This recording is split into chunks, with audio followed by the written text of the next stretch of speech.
Well, hello, ladies and gentlemen. We have had an interesting weekend up at Cedar Lake.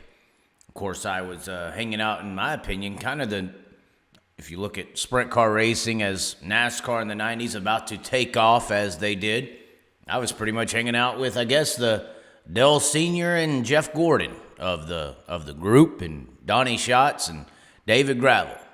Two pretty good guys to get along with. Now, David did say when I said that about Schatz, he's like, but Donnie don't run over people like Senior did. Of course, he can't do that. It's called an open wheel vehicle. If he ran over people like Dell Sr. did, he'd be flipping up in the fences.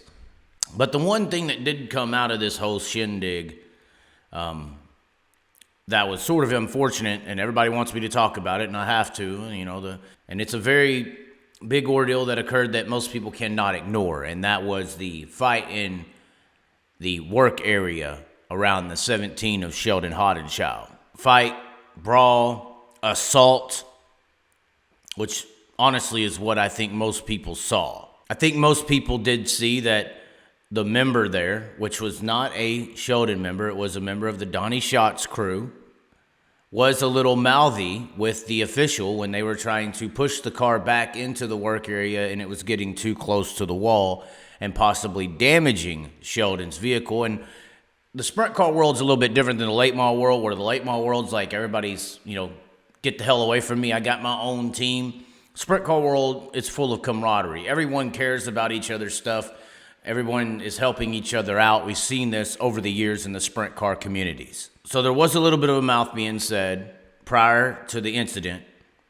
But once again, as most are saying, you got to check your ego at the door, especially when you throw on the official suit.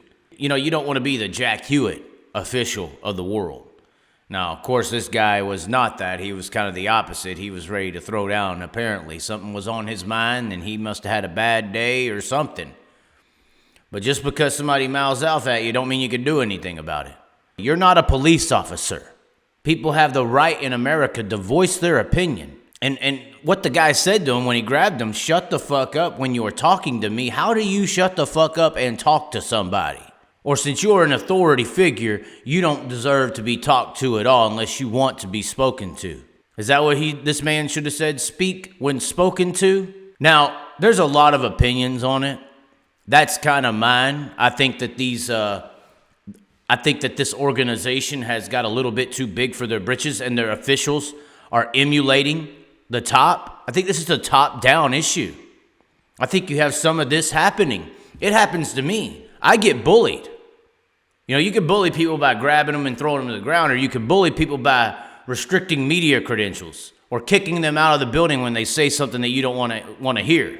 It's somebody with a bunch of power using their power and position to overpower someone else.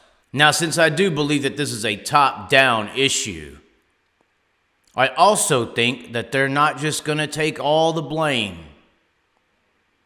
I think that what's probably going to happen, and I hate to say this, I'm sure it's already been kicked around, is just like in the driver's meeting, and some caught this, some didn't, David told me, any media personnel was to be restricted from the work area, except Dirt Vision personnel. So going forward in the World of Outlaws Sprint Car Series, no one, not me, not Jesse Douglas at Dirt Co., who does some amazing work that I'm assuming some people are jealous of. They can't go into the work area and film anymore. And now I think what's going to happen, because this is a top-bottom issue, I think that the ego of we can't do nothing wrong is now going to restrict other crew members from the team from the work area. Meaning if Sheldon Houghton's in the work area, you better have a NOS crew shirt on to be around that vehicle, or you can't be around that vehicle, or something's going to happen. With the media personnel, it's cut your wristband off right now, apparently. And with, Mesilla Valley Transportation shirt is in the frame next week with the NOS team, well, now that your car that's on the track, Mesilla Valley Transportation, is docked 2 spots. That's what's happening. That's what's going to be next. That's what I think, because I don't think that there's enough humble people to make the right call here, which is to punish the guy who took things a little too far. They're going to punish both ends of the spectrum. They're going to probably do something with the person that took out his personal frustrations, which I think that's what happened there. He had something going on in his life.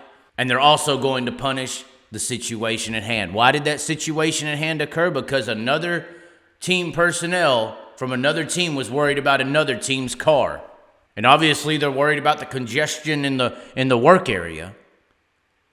So instead of doing the right thing, they're gonna yin and yang it. Because I think this is a top-down issue of bullying with authoritative power. And if you do that yourself, you're going to halfway support others doing it as well.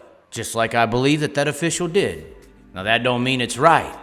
But as I've learned, saying what's right can sometimes be the wrong thing.